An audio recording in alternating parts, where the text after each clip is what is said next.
Gəlirin T hesabı kreditdə artır. Xərclər isə debitdə. Unutmayaq ki, hər bir hesabın öz qaydası var. Eləsi var debitdə böyüyür, eləsi var kreditdə. İkili yazılış sistemi. Gəlin bu qaydanı nümunə ilə izah edək. Tutaq ki, şirkətin 1 milyon dollar nağd pulu var. Bu pul şirkətin aktividir. Bəs bu pul hardan gəlib? Ya şirkət sahibləri qoyub, ya da şirkət borc götürüb. Hər əməliyyatda həm hardan gəldiyi, həm hara getdiyi qeyd olunmalıdır. İkili yazılış sistemi bu məlumatların dəqiq yazılmasına kömək edir. Bu sistemin əsasında duran prinsip budur ki, hər bir əməliyyatın 2 və ya daha çox hesaba bərabər təsiri olmalıdır. Bu prinsip mühasibat tənliyinin hər zaman qorunmasını təmin edir.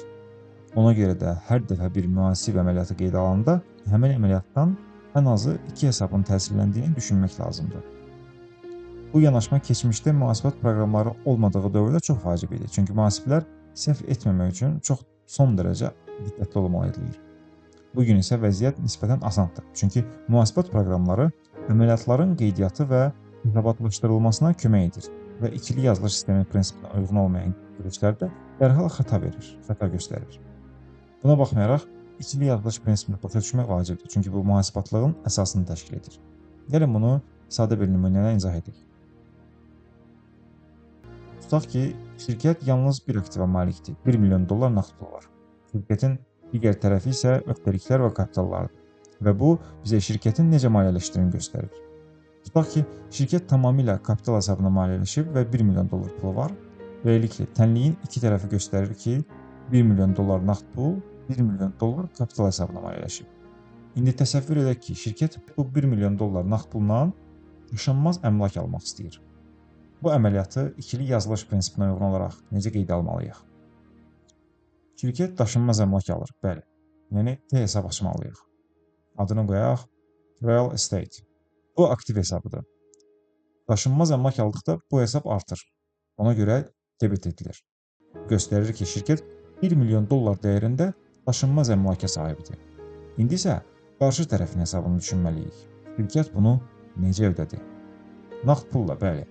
Buna görə də cash hesabında azalma göstərilməlidir. Cash aktivdir və azaldığı üçün kreditə yazılır. Beləliklə, biz daşınmaz əmlakı almaq üçün nağd pul xərcləmiş oluruq. Görürük ki, bu əməliyyatın təsirini göstərmək üçün 2 yazılış lazım oldu. Bir yazılış debit, digər isə kredit tərəfindədir. Buna görə də mühasibat tənliyi hələ də balansdadır. İndi başqa bir nümunə götürək. Daşınmaz əmlak aldıqdan sonra şirkət 500 min dollar bank krediti alır. Bu əməliyyatı necə qeydə almalıyıq bəs? İlk olaraq şirkət 500 min dollar nağd pul alır, ona görə də cash hesabı artır.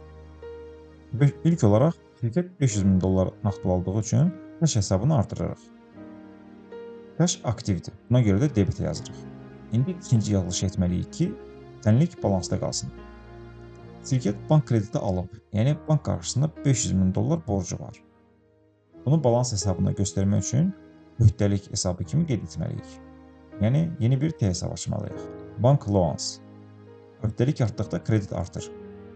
Öhdəlik artdıqda kreditə yazılır. Buna görə də məbləğ hesabın sağ tərəfinə yazılır. Beləliklə, bank kreditləri hesabı 500 min kreditə yazılır. İndi mühasibat tənliyi yenə balansdadır. Gördük ki, ikili yazılış prinsipi bizə tənliyi hər zaman balansda saxlamağa kömək edir.